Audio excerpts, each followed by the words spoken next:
Ingin panen stroberi yang melimpah ruah di musim panas depan, bukan baru tahun depan. Kalau begitu, lupakan kerepotan di musim semi dan cara tanam asal jadi.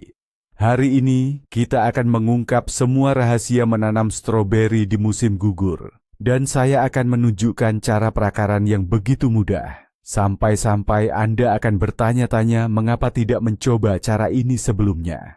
Bersiaplah. Karena setelah menonton video ini, kebun stroberi Anda tidak akan pernah sama lagi.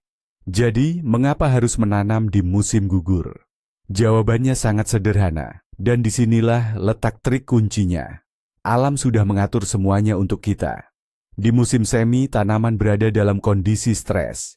Ia harus mengerahkan energi untuk banyak hal sekaligus, menumbuhkan akar, mengembangkan masa daun, berbunga, dan membuahkan beri. Itu beban yang sangat besar, namun di musim gugur semuanya berbeda. Setelah ditanam, stroberi tidak terburu-buru. Ia dengan perlahan dan mantap membangun sistem perakaran yang kuat hingga embun beku tiba, lalu masuk ke masa dormansi. Kemudian, di musim semi, ia menyambut kehangatan dalam kondisi prima, siap mengarahkan seluruh energinya untuk menghasilkan panen yang melimpah. Baiklah. Mari kita bahas langkah demi langkah cara mudah ini. Kita mulai dari hal yang paling mendasar, yaitu memilih waktu yang tepat untuk penanaman di musim gugur. Seperti dalam olahraga, awal yang baik itu sangat krusial. Jika menanam terlalu cepat, misalnya saat puncak musim panas di bulan Agustus, bibit muda yang rentan itu bisa terpanggang atau layu kepanasan. Atau yang lebih parah lagi, mereka bisa salah mengenali musim dan justru berbunga. Padahal yang kita butuhkan sekarang bukan bunganya, melainkan akar yang kuat. Sebaliknya jika menanam terlalu terlambat, misalnya hanya 1 atau 2 minggu sebelum embun beku tiba, sistem akarnya tidak akan punya cukup waktu untuk mencengkeram tanah. Tanaman yang seperti itu akan lemah dan mungkin tidak akan bertahan melewati musim dingin pertamanya. Jadi, kapan waktu yang pas? Ada aturan sederhana. Bibit perlu sekitar 3 hingga 4 minggu cuaca hangat sebelum embun beku permanen datang. Waktu ini cukup bagi tanaman untuk mengakar dengan baik. Tentu saja, tidak ada tanggal universal yang berlaku untuk semua tempat. Jika Anda tinggal di selatan, waktu yang tepat adalah akhir September, bahkan sepanjang Oktober. Untuk daerah lintang tengah, periode idealnya adalah dari akhir Agustus hingga pertengahan September. Namun, di wilayah utara, seperti di Ural dan Siberia, sebaiknya jangan menunda dan lakukan penanaman di bulan Agustus. Oleh karena itu, saran utamanya adalah jangan berpatokan pada kalender, melainkan pada perkiraan cuaca di lokasi Anda. Begitu panas ekstrem mereda dan malam terasa lebih sejuk, itu tandanya waktunya sudah tiba. Menangkap momen ini berarti Anda telah mengambil langkah pertama dan paling krusial menuju panen yang melimpah. Selanjutnya, mari kita bahas tentang lokasi ideal untuk kebun stroberi kita. Stroberi, atau yang lebih tepat disebut stroberi kebun, benar-benar tanaman pencinta matahari. Semakin banyak sinar matahari yang didapat, semakin manis, harum, dan besar buah stroberi Anda. Oleh karena itu, hindari area yang teduh di belakang rumah atau di bawah pohon, seperti pohon apel. Kita memerlukan lokasi paling terang di lahan Anda, yang menerima sinar matahari langsung minimal 6 hingga 8 jam setiap hari. Idealnya, lokasi tersebut berupa lahan datar atau lereng yang sangat landai, menghadap ke arah selatan atau barat daya. Mengapa ini penting? Karena pada lahan berlereng seperti itu, tanah akan lebih cepat menghangat dan kelebihan air setelah hujan tidak akan menggenang. Hindari area cekungan atau dataran rendah. Di sana udara dingin cenderung mengumpul, sehingga risiko akar membeku atau membusuk karena kelembaban berlebihan meningkat drastis. Dan satu lagi rahasia dari para pekebun berpengalaman, perhatikan jenis tanaman apa yang tumbuh di lokasi tersebut sebelum Anda menanam stroberi. Sangat tidak disarankan menggunakan lahan bekas menanam kentang, tomat, cabai, atau terong.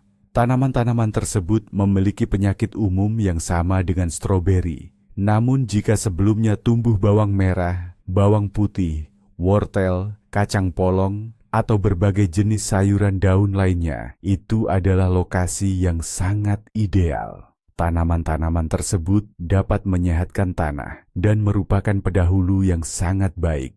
Memilih lokasi yang tepat adalah separuh dari kunci keberhasilan Anda. Oke, lokasi tanamnya sudah kita pilih. Sekarang masuk ke tahap paling krusial, menyiapkan bedengan. Seperti yang saya sebutkan, ini ibarat pondasi rumah. 90% keberhasilan menanam stroberi sangat bergantung pada tahap ini. Langkah pertama adalah pembersihan total. Pastikan semua gulma atau rumput liar tercabut habis, terutama yang jenisnya menahun dan akarnya kuat. Jangan malas, cabut sampai tak ada satu akar pun yang tertinggal. Kalau dibiarkan, saat tanaman mulai tumbuh, mereka akan jadi musuh utama yang berebut air dan nutrisi dengan stroberi Anda. Setelah bedengan bersih, langkah selanjutnya adalah menggemburkan tanahnya secara mendalam. Gali sedalam mata cangkul atau sekop penuh. Tujuan kita adalah membuat tanah segembur dan seberudara mungkin. Ibarat kasur empuk yang nyaman, agar akar-akar muda stroberi bisa tumbuh dengan leluasa dan sehat. Gumpalan tanah yang masih padat harus dipecah dan diratakan dengan garu. Nah, disinilah letak sebuah rahasia kecil namun sangat penting, yang seringkali terlewatkan. Setelah digemburkan, bedengan harus dibiarkan mengendap terlebih dahulu. Beri waktu bedengan untuk mengendap setidaknya seminggu, atau lebih bagus lagi 2 minggu. Jika bibit langsung ditanam di tanah yang baru digemburkan dan masih sangat empuk, maka setelah disiram atau terkena hujan, tanah akan mengendap dan menyeret, bibit stroberi ikut turun. Akibatnya titik tumbuh atau mahkota tanaman bisa terkubur di bawah tanah, dan ini hampir jaminan tanaman akan mati. Jadi, jangan terburu-buru. Beri waktu tanah untuk beradaptasi dan stabil kembali. Nah, lalu dengan apa kita memberi makan atau menyuburkan tanah sebelum menanam bibit stroberi kita di sana? Maklum saja, stroberi itu butuh banyak sekali nutrisi. Untuk memberinya bekal nutrisi awal yang cukup sebagai penopang pertumbuhan sepanjang musim, tanah perlu dipersiapkan dan dipupuk dengan baik. Namun, melakukannya harus dengan bijak. Untuk setiap 1 meter persegi bedengan yang akan ditanami, saya sarankan untuk menambahkan sekitar 1 ember kompos atau pupuk kandang yang sudah benar-benar matang. Saya tekankan, pupuk yang digunakan harus yang benar-benar sudah matang. Teksturnya sudah seperti tanah gembur dan berbau segar seperti tanah hutan yang sehat. Selain itu, tambahkan juga 1 gelas abu kayu. Abu kayu adalah sumber kalium yang sangat baik, yang berperan penting dalam membuat buah stroberi menjadi manis dan juga sumber fosfor yang sangat bagus untuk perkembangan akar. Abu kayu juga sedikit menetralkan keasaman tanah, sesuatu yang sangat disukai stroberi. Dan sebagai pupuk majemuk yang lengkap, Anda bisa menambahkan 1 sendok makan NPK, nitrofosca. Granul-granul NPK ini akan larut secara perlahan, memastikan pasokan nutrisi bagi tanaman stroberi dalam jangka waktu yang lama. Semua bahan ini harus disebarkan secara merata di permukaan bedengan yang sudah digemburkan. Kemudian, gemburkan lagi tanah secara dangkal atau ratakan dengan hati-hati menggunakan garu, agar semua pupuk tercampur sempurna dengan lapisan atas tanah. Campuran nutrisi yang kaya ini akan menjadi media tanam yang ideal untuk perakaran yang cepat dan kuat, serta menjamin panen stroberi yang melimpah di masa depan. Mari kita luruskan sebuah mitos yang sangat populer, namun sangat berbahaya. Banyak pekebun pemula, terutama yang masih mengikuti saran cara lama, yakin bahwa pupuk terbaik adalah kotoran ternak. Dan mereka dengan murah hati menaburkannya di bedengan sebelum penanaman. Teman-teman, jangan pernah gunakan pupuk kandang segar saat menanam stroberi. Ini adalah salah satu kesalahan paling fatal dan merugikan. Mengapa? Pertama, saat terurai, bahan organik segar melepaskan panas yang sangat tinggi. Panas ini bisa secara harfiah membakar akar muda dan lembut bibit stroberi. Akibatnya, tanaman tidak akan berakar, melainkan akan mati. Kedua, pupuk kandang segar mengandung banyak amonia dalam bentuk agresif yang juga beracun bagi akar. Ketiga, pupuk kandang segar adalah inkubator sempurna bagi larva hama, seperti ulat tanah dan sarang perkembangbiakan jamur patogen. Alih-alih menyuburkan tanah, Anda justru akan menginfeksinya. Jika Anda hanya memiliki pupuk kandang segar, sebaiknya pupuk itu diaplikasikan jauh sebelum masa tanam utama, misalnya saat pengolahan lahan di awal musim. Ini memberi waktu pupuk untuk terurai dan matang sempurna. Ingat aturan sederhana ini. Untuk pemupukan saat menanam, gunakan hanya kompos yang sudah matang sempurna atau humus. Pupuk kandang segar, itu musuh nomor 1 kita. Mari kita bahas pemilihan bibit atau bahan tanam. Kualitas bibit sangat menentukan keberhasilan tanaman kita tumbuh subur dan seberapa baik hasil panennya nanti. Ada 2 pilihan utama yang bisa Anda pertimbangkan. Pertama adalah sulur atau anakan segar yang bisa Anda ambil langsung dari induk tanaman stroberi Anda yang sudah berbuah di kebun. Pilihan kedua adalah bibit siap tanam dalam pot tray atau bibit baki yang bisa Anda beli di pembibitan atau pusat taman. Setiap metode tentu punya kelebihan dan kekurangannya masing-masing. Bibit dari sulur sendiri jelas tidak membutuhkan biaya. Anda juga pasti tahu jenis atau varietasnya. Namun, ada risiko Anda tanpa sengaja memindahkan penyakit dan hama dari tanaman lama ke area penanaman yang baru. Selain itu, kualitas sulur seringkali bervariasi, tidak seragam. Sementara itu, bibit dalam pot tray umumnya adalah bibit yang sehat, kuat, dengan sistem perakaran yang sudah terbentuk dan tertutup sempurna. Bibit semacam ini mengalami stres minimal saat dipindahkan dan memiliki peluang hidup hampir 100%. Namun tentu saja bibit ini tidak gratis dan ada risiko Anda mendapatkan varietas yang tidak sesuai dengan yang tertera di label. Lalu, pilihan mana yang terbaik? Jika Anda yakin bahwa induk tanaman Anda sehat dan selalu menghasilkan panen yang melimpah, maka Anda bisa dengan percaya diri menggunakan sulurnya. Namun, jika tanaman stroberi Anda pernah terserang penyakit atau Anda ingin mencoba varietas baru, sebaiknya jangan ambil risiko dan belilah bibit pot tray berkualitas dari sumber yang terpercaya.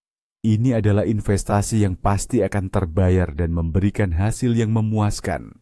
Jika Anda memutuskan untuk memperbanyak stroberi dari sulur yang tumbuh dari tanaman induk Anda sendiri, ada satu rahasia kecil, namun sangat penting dalam persiapannya. Jangan asal memisahkan roset anakan dari tanaman induk, lalu langsung memindahkannya ke bedengan baru. Bibit seperti itu akan mengalami stres yang sangat parah. Sebaiknya persiapkan terlebih dahulu. Pilih tanaman stroberi yang paling kuat dan sehat, yang berusia 2 hingga 3 tahun. Dari tanaman tersebut akan tumbuh sulur-sulur yang paling kuat. Kita membutuhkan roset anakan urutan pertama atau paling banyak kedua, yaitu yang paling dekat dengan tanaman induk.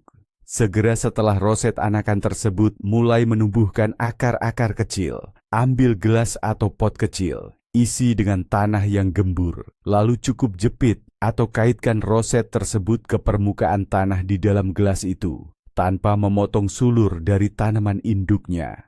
Artinya, kita memberi kesempatan bibit tersebut untuk mengembangkan sistem akarnya sendiri, sambil tetap mendapatkan nutrisi dari induknya. Setelah beberapa minggu, gumpalan akar yang kuat akan terbentuk di dalam gelas. Nah, sekarang Anda bisa dengan yakin memotong sulurnya, dan Anda akan memiliki bibit dengan sistem perakaran tertutup yang akan mentolerir pemindahan tanpa stres sama sekali.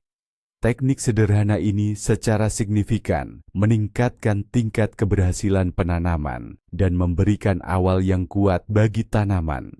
Kalau Anda membeli bibit siap tanam, terutama dari penjual perorangan di pasar, Anda harus sangat hati-hati agar tidak tertipu. Saya akan tunjukkan Apa saja yang perlu Anda perhatikan untuk memilih bibit yang benar-benar berkualitas? Pertama, perhatikan daunnya. Jumlah daunnya harus tidak kurang dari 3 atau 4 lembar. Daunnya harus sehat, berwarna hijau segar dan pekat, tanpa bintik-bintik, lubang atau bercak putih. Daun yang pucat, kekuningan atau cacat adalah tanda jelas adanya penyakit atau kekurangan nutrisi. Kedua, perhatikan jantungnya, yaitu titik tumbuh utama di mana daun-daun baru akan muncul. Jantungnya harus padat, kenyal dan berwarna hijau dengan ketebalan minimal 7 mm. Jika jantungnya tipis dan lemah, bibit tersebut tidak akan tumbuh menjadi tanaman yang kokoh. Dan terakhir, yang terpenting adalah akarnya. Jika bibitnya dalam pot atau tray, maka gumpalan tanahnya harus sepenuhnya diselimuti akar-akar putih yang sehat. Ketika bibit dikeluarkan dari pot atau traynya, gumpalan tanahnya tidak boleh hancur berantakan. Namun, jika Anda membeli bibit dengan akar terbuka, maka serabut akarnya harus rimbun, berwarna cerah, dan memiliki panjang minimal 5 hingga 7 cm.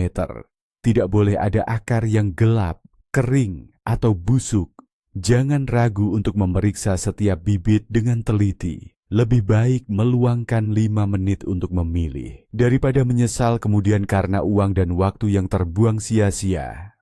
Nah, bedengan kita sudah rapi dan siap. Bibit-bibit stroberi terbaik pun sudah di tangan. Sekarang saatnya kita masuk ke momen yang paling spesial, penanaman. Kelihatannya memang mudah, tinggal gali lubang, masukkan bibit, lalu tutup dengan tanah. Tapi, seperti kata pepatah, detail-detail kecil itulah yang seringkali menentukan keberhasilan. Ketepatan dalam proses ini akan menentukan seberapa cepat stroberi akan beradaptasi dan tumbuh subur, serta apakah ia bisa bertahan melewati masa-masa awal penanaman.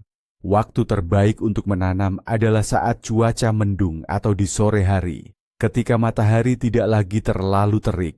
Ini akan membantu menghindari stres berlebihan pada tanaman. Sebelum menggali lubang tanam, ratakan kembali permukaan bedengan dengan baik menggunakan garu. Kita membutuhkan permukaan yang benar-benar rata. Saya sarankan menggunakan penanda sederhana atau membentangkan tali agar barisan tanaman lurus dan rapi. Ini tidak hanya terlihat bagus, tetapi juga sangat memudahkan perawatan selanjutnya, penyiangan gulma, dan pemanenan.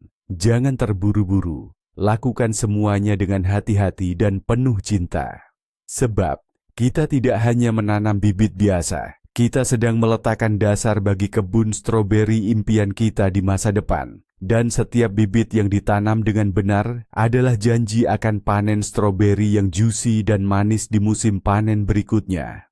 Namun, sebelum bibit kita ditanam ke dalam lubang, ada satu langkah penting yang wajib dilakukan, tapi sering terlewatkan, padahal sangat penting, yaitu perendaman akar untuk memastikan pertumbuhan awal yang cepat. Hal ini sangat krusial, terutama bagi bibit dengan sistem akar terbuka yang mungkin sedikit mengering selama proses pengiriman atau penyimpanan. Bahkan, hanya setengah jam saja di udara terbuka sudah bisa merusak akar-akar halus penyerap nutrisi. Untuk merevitalisasi mereka dan memberikan dorongan kuat untuk pertumbuhan, mari kita siapkan larutan khusus. Pilihan yang paling mudah dan efektif adalah menggunakan stimulan perangsang akar, seperti Cornevin atau Heteroauxin. Cukup larutkan bubuknya dalam air sesuai petunjuk kemasan, lalu rendam akar bibit di dalamnya selama 1 hingga 2 jam. Jika tidak memiliki bahan kimia khusus, Anda bisa menggunakan solusi alami atau rumahan. Misalnya, larutan madu dengan takaran 1 sendok teh, madu per 1 liter air. Madu mengandung banyak nutrisi bermanfaat yang juga dapat merangsang pertumbuhan akar. Perendaman ini akan mengisi akar dengan kelembapan, membangkitkan kembali vitalitasnya, serta membantu tanaman beradaptasi lebih cepat di lingkungan barunya. Untuk bibit yang ditanam dalam nampan, tray, dengan sistem akar tertutup, perendaman jangka panjang tidak diperlukan.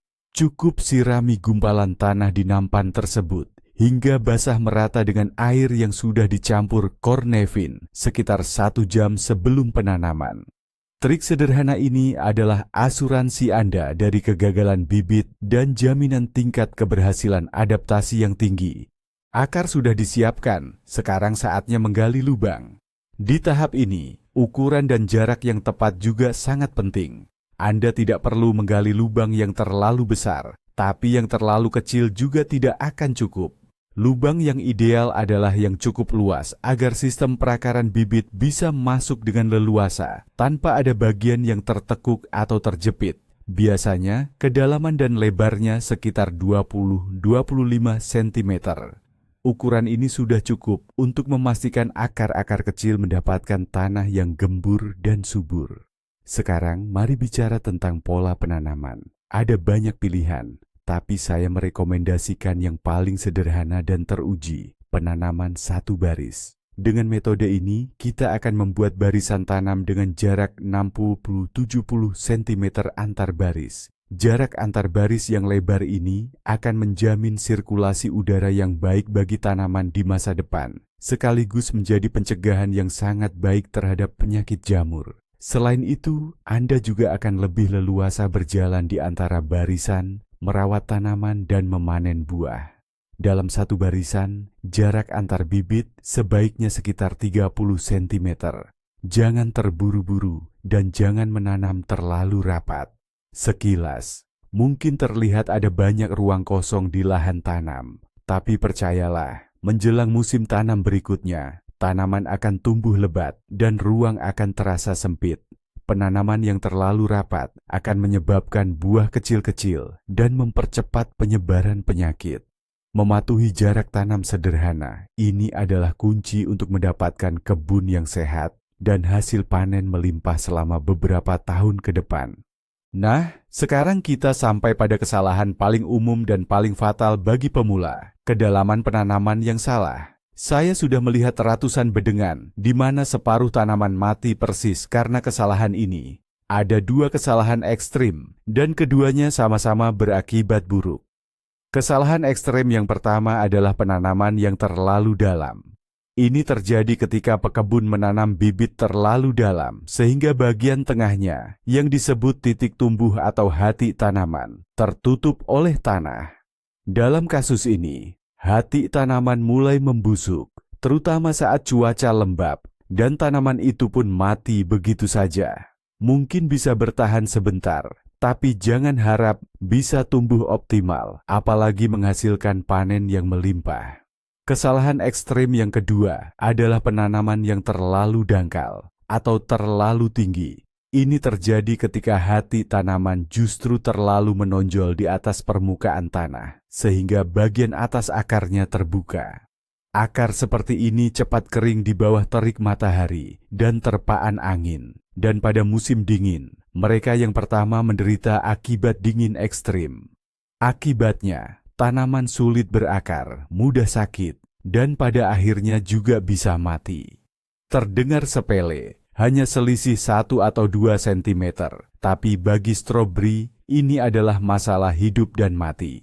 Oleh karena itu, sekarang kita akan membahas satu aturan sederhana yang akan membantu Anda menghindari kesalahan fatal ini sekali dan untuk selamanya. Ingat satu aturan sederhana ini yang akan menyelamatkan bibit stroberi Anda. Temukan mahkota pada setiap bibit stroberi. Ini adalah titik pusat pertumbuhan, tempat daun-daun baru muncul. Nah, saat menanam, mahkota ini harus berada tepat sejajar dengan permukaan tanah. Jangan sampai terlalu tinggi atau terlalu dalam. Bagaimana cara melakukannya? Mudah sekali. Setelah menggali lubang tanam, buatlah gundukan tanah kecil di bagian tengahnya. Kemudian, ambil bibit. Bentangkan akarnya perlahan-lahan mengelilingi gundukan itu, seperti rok yang mengembang. Pastikan mahkota bibit sejajar persis dengan permukaan bedengan Anda. Setelah itu, timbun lubang tanam dengan tanah dari segala sisi secara perlahan. Sesekali padatkan sedikit dengan tangan, agar tidak ada rongga udara di sekitar akar. Setelah lubang tertimbun penuh, periksa kembali posisi mahkota.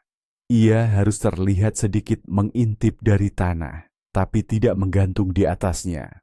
Trik sederhana dengan gundukan di dalam lubang ini akan mencegah bibit tenggelam dan membantu Anda mencapai kedalaman tanam yang sempurna. Coba praktikkan pada 1 atau 2 bibit. Anda akan cepat mahir dan melihat betapa mudahnya ini. Setelah bibit tanaman berada di lubang tanam dan tanah di sekitarnya sudah dipadatkan, langkah selanjutnya adalah menyiramnya dengan benar. Ada trik tersendiri dalam proses penyiraman ini. Jangan langsung menyiram air ke daun dari atas menggunakan selang atau gembor dengan tekanan tinggi. Cara ini bisa mengikis tanah di sekitar akar dan bahkan berpotensi membuat akarnya terekspos. Penyiraman yang tepat setelah tanam adalah membasahi area perakaran secara hati-hati dan menyeluruh. Setiap bibit muda sebaiknya disiram dengan setidaknya setengah liter atau lebih baik 1 liter penuh air hangat yang sudah diendapkan. Siramlah secara perlahan, tepat di pangkal batang, agar air tidak menyebar, melainkan meresap sepenuhnya ke dalam tanah. Ini penting untuk mengusir kantong udara yang mungkin tersisa dan memastikan kontak maksimal antara akar dan tanah. Langkah ini sangat krusial untuk mempercepat proses perakaran. Setelah air meresap, Anda mungkin akan melihat tanah sedikit mengendap. Jika ini terjadi, tambahkan sedikit tanah kering atau kompos di sekitar pangkal bibit. Teknik ini dikenal sebagai penyiraman kering. Fungsinya adalah menciptakan lapisan mulsa tipis yang mencegah terbentuknya kerak tanah dan membantu menjaga kelembapan lebih lama. Selama seminggu pertama setelah penanaman, pantau kelembapan bedengan Anda. Jika cuaca cenderung kering, siramlah bibit setiap 2 hingga 3 hari. Baiklah, bibit-bibit kita sudah tertanam dan tersiram, tapi pekerjaan belum selesai. Sekarang kita perlu memastikan mereka bisa melewati musim dingin dengan tenang dan nyaman. Dan cara terbaik untuk itu adalah dengan mulching. Banyak pekebun, terutama yang masih pemula, menganggap mulching ini hanya sekadar tambahan pekerjaan atau hal yang tidak wajib. Namun, untuk penanaman stroberi di musim gugur, ini bukan lagi kemewahan, melainkan suatu kebutuhan mendesak. Lalu, apa saja sih manfaat mulch itu? Pertama, mulch melindungi sistem perakaran dari perubahan suhu yang ekstrim. Di bawah lapisan mulch, tanah tidak akan membeku terlalu cepat atau terlalu dalam. Sebaliknya, saat musim semi tiba, pencairan salju yang cepat diikuti oleh embun beku mendadak tidak akan terlalu mengkhawatirkan. Ini akan menyelamatkan akar-akar muda yang belum kuat dari kerusakan atau kematian. Kedua, mulcher sangat baik dalam menjaga kelembaban tanah, sehingga Anda tidak perlu sering-sering menyiram. Ketiga, mulcher menghambat pertumbuhan gulma yang mungkin muncul saat musim gugur mulai menghangat. Dan yang terakhir, mulcher organik yang membusuk secara perlahan akan menjadi sumber nutrisi tambahan bagi tanaman kita. Jadi, dengan melakukan mulching pada bedengan sejak musim gugur, Anda akan menyelesaikan beberapa masalah sekaligus dan menciptakan kondisi yang ideal bagi stroberi Anda untuk melewati musim dingin. Mulsa seperti apa yang paling tepat untuk penanaman stroberi di musim gugur? Ada banyak pilihan, tapi tidak semuanya sama efektifnya. Jerami segar, misalnya, sangat tidak disarankan. Di musim dingin, tikus sangat suka bersarang di dalamnya, dan pada saat yang sama, mereka juga akan dengan senang hati melahap bagian titik tumbuh atau mahkota tanaman stroberi muda Anda. Serbuk gergaji segar juga bukan pilihan yang ideal. Serbuk gergaji menyerap banyak air, bisa membeku menjadi lapisan es yang keras, dan berpotensi membuat tanah menjadi lebih asam. Mulsa yang ideal untuk musim gugur adalah yang gembur, memiliki sirkulasi udara yang baik, dan tidak mudah memadat. Favorit pribadi saya adalah serasah jarum konifer, seperti jarum pinus atau cemara yang gugur dari hutan. Ini sangat baik untuk melindungi tanaman dari embun beku, memungkinkan udara bersirkulasi dengan baik, mencegah berkembangnya penyakit busuk abu-abu, serta dapat mengusir beberapa jenis hama. Kompos matang atau gambut juga merupakan pilihan yang sangat baik. Keduanya tidak hanya akan menghangatkan akar, tetapi juga berfungsi sebagai pupuk tambahan.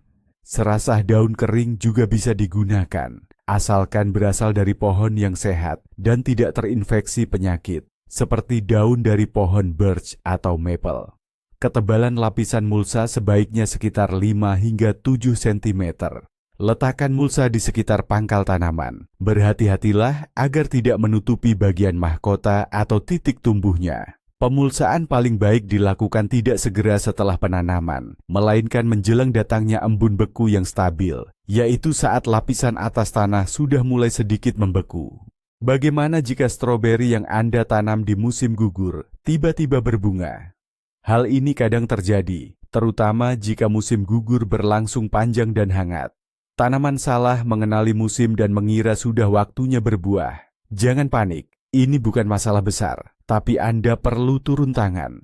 Melihat bunga kecil di tanaman muda memang menyenangkan, tapi saat ini kita sama sekali tidak membutuhkannya. Semua energi tanaman seharusnya difokuskan pada satu tujuan utama, membangun sistem perakaran yang kuat, agar bisa melewati musim dingin dengan baik. Berbunga, apalagi sampai berbuah, akan menghabiskan energi yang sangat besar dan melemahkan bibit sebelum musim dingin tiba. Maka dari itu, meskipun terasa sayang, semua tangkai bunga yang muncul harus segera dibuang tanpa ragu. Cukup petik atau cabut perlahan di bagian pangkalnya, segera setelah Anda melihatnya. Jangan biarkan mereka sampai mekar. Dengan melakukan prosedur sederhana ini, Anda akan mengalihkan seluruh energi tanaman dari proses berbunga yang tidak berguna saat ini ke proses perakaran yang jauh lebih penting. Dan di musim semi, tanaman yang sama ini akan membalas budi Anda dengan bunga yang jauh lebih banyak dan lebat, yang akhirnya akan menghasilkan panen sungguhan. Ada satu lagi perdebatan abadi di kalangan pekebun. Perlukah memangkas daun pada bibit muda menjelang musim dingin? Di internet, kita bisa menemukan banyak sekali saran yang saling bertentangan. Ada yang berpendapat bahwa semua daun harus dibuang agar tanaman tidak menghabiskan energi untuk mempertahankannya. Sementara yang lain bersikeras bahwa daun-daun tersebut sama sekali tidak boleh diganggu. Lalu, mana yang benar? Kebenaran, seperti biasa, ada di tengah-tengah. Memangkas habis semua daun pada bibit yang baru ditanam pada musim gugur adalah kesalahan besar. Daun adalah pabrik makanan bagi tanaman. Melalui fotosintesis, di sanalah gula dan nutrisi terakumulasi. Zat-zat ini kemudian disalurkan ke sistem akar dan membantu tanaman bertahan hidup melewati musim dingin. Dengan membuang semua daunnya, Anda sama saja menghilangkan cadangan makanan untuk musim dingin dan sangat melemahkan bibit tersebut. Selain itu, lapisan daun yang lebat juga berfungsi sebagai penutup alami tambahan untuk melindungi titik tumbuh utama atau tunas dari embun beku. Jadi, apa yang sebaiknya kita lakukan? Pemeriksaan itu perlu dilakukan. Jika Anda melihat ada daun yang sakit, kering, rusak, atau berbintik-bintik, tentu saja daun-daun ini harus segera dibuang dengan hati-hati dari pangkalnya. Namun, semua daun yang sehat dan hijau justru harus kita biarkan. Daun-daun ini akan terus bekerja hingga embun beku tiba demi kebaikan panen kita di masa depan. Ingatlah, pada musim gugur, untuk bibit muda, kita hanya melakukan pemangkasan sanitasi, bukan pemangkasan total. Mari kita hilangkan ketakutan utama yang sering menghalangi banyak orang untuk menanam stroberi di musim gugur. Anggapan bahwa tanaman muda pasti akan mati membeku di musim dingin. Ini adalah kesalahpahaman terbesar. Sebenarnya, tanaman stroberi yang ditanam dengan benar di musim gugur jauh lebih siap menghadapi musim dingin daripada yang kita kira. Pertama, seperti yang sudah kita bahas, ia punya waktu sebulan penuh atau bahkan lebih untuk mengembangkan sistem akar yang kuat dan menancapkan akarnya dengan kokoh di tanah. Ini adalah kunci utama keberhasilan di musim dingin. Kedua, alam sendiri sudah menyediakan perlindungan. Salju adalah selimut terbaik dan paling andal bagi stroberi. Lapisan salju setebal 20 hingga 30 cm saja mampu melindungi tanaman bahkan dari suhu minus 30 derajat Celcius. Di bawah selimut salju tersebut, suhu di permukaan tanah jarang sekali turun di bawah minus 5 hingga 7 derajat, yang mana itu sama sekali tidak berbahaya bagi stroberi. Masalah hanya bisa muncul saat musim dingin tanpa salju, atau yang sering disebut musim dingin hitam, ketika embun beku yang parah menerpa tanah yang gersang. Namun, bahkan dalam kasus ini, mulsa yang tepat akan sangat membantu, seperti yang sudah kita bicarakan sebelumnya. Jadi, tak perlu khawatir jika Anda melakukan semuanya dengan benar, yaitu memilih waktu yang tepat, menyiapkan bedengan, dan memberikan mulsa pada tanaman. Stroberi Anda akan melewati musim dingin dengan sangat baik, dan di musim semi, ia akan menjadi salah satu tanaman pertama yang kembali tumbuh subur. Satu tips penting terakhir untuk hari ini, yang masih berhubungan erat dengan pembahasan sebelumnya. Saat Anda berniat melindungi bibit stroberi muda dari beku, hati-hati jangan sampai berlebihan dalam menutupinya. Ada beberapa pekebun yang saking takutnya stroberi mereka mati beku, justru tanpa sadar menciptakan kondisi yang mematikan bagi tanaman itu. Mereka menimbun bedengan stroberi dengan jerami tebal, lalu menutupinya lagi dengan kain penutup berlapis-lapis, bahkan tak jarang ditumpuk lagi dengan plastik. Tindakan ini sangat tidak dianjurkan. Kenapa? Karena bagi stroberi, bahaya utama di musim dingin itu bukan hanya beku, melainkan pembusukan akibat kelembaban berlebih. Di bawah penutup yang tebal dan kedap udara seperti itu, selama periode hangat di musim dingin atau awal musim semi, uap air akan terperangkap dan menumpuk. Ini menciptakan efek rumah kaca. Akibatnya, titik tumbuh, mahkota, dan akar stroberi akan mulai membusuk, lalu memicu penyakit jamur seperti busuk abu-abu. Pada akhirnya saat musim semi tiba, alih-alih menemukan tanaman stroberi yang sehat, Anda justru akan mendapati tumpukan busuk. Ingatlah baik-baik, pelindung terbaik bagi stroberi adalah salju. Tugas kita hanyalah membantu salju agar tetap menumpuk di bedengan. Caranya, sebarkan saja ranting-ranting pinus atau cabang sisa pangkasan pohon di atas bedengan. Ranting-ranting ini akan berfungsi sebagai penahan salju. Penutup tambahan dengan kain non-anyaman mungkin hanya dibutuhkan di daerah yang mengalami musim dingin ekstrem dan minim salju. Namun, bahkan jika terpaksa menggunakan penutup tambahan, pastikan bahannya ringan dan bernapas. Memiliki sirkulasi udara yang baik. Ini dia, titik balik utama yang seringkali banyak orang lewatkan. Rahasia keberhasilan penanaman di musim gugur sebenarnya bukan pada pupuk ajaib atau teknik pertanian yang rumit. Rahasianya adalah kita berhenti mengganggu alam. Tanaman stroberi yang ditanam di musim gugur itu ibarat seorang atlet cerdas yang menghabiskan sepanjang musim gugur dan musim dingin untuk latihan beban, membangun otot-ototnya, yaitu akarnya. Sementara bibit yang ditanam di musim semi, itu seperti kuda yang dipacu habis-habisan, dituntut untuk lari maraton sekaligus menarik beban berat. Periode istirahat dan pengakaran di musim dingin inilah yang memberikan keuntungan luar biasa bagi penanaman di musim gugur. Saat musim semi tiba, Anda tidak lagi memiliki bibit yang lemah di bedengan, melainkan tanaman dewasa yang kuat, siap untuk berbunga dan berbuah. Itulah mengapa panen tahun depan dari penanaman di musim gugur selalu lebih melimpah dan berkualitas. Jadi, menanam stroberi di musim gugur bukan sekadar alternatif, melainkan cara yang benar-benar cerdas dan mudah untuk mendapatkan hasil yang terjamin. Anda memberi waktu pada tanaman, dan tanaman akan membalasnya dengan panen yang melimpah. Terima kasih sudah menonton video ini sampai habis. Jika Anda menemukan sesuatu yang baru dan bermanfaat, silakan berikan like dan berlangganan channel ini agar tidak ketinggalan trik berkebun lainnya. Nah, sekarang pertanyaan untuk Anda. Apakah Anda menanam stroberi di musim gugur atau masih memilih penanaman tradisional di musim semi? Bagikan pengalaman dan pendapat Anda di kolom komentar. Mari kita diskusikan.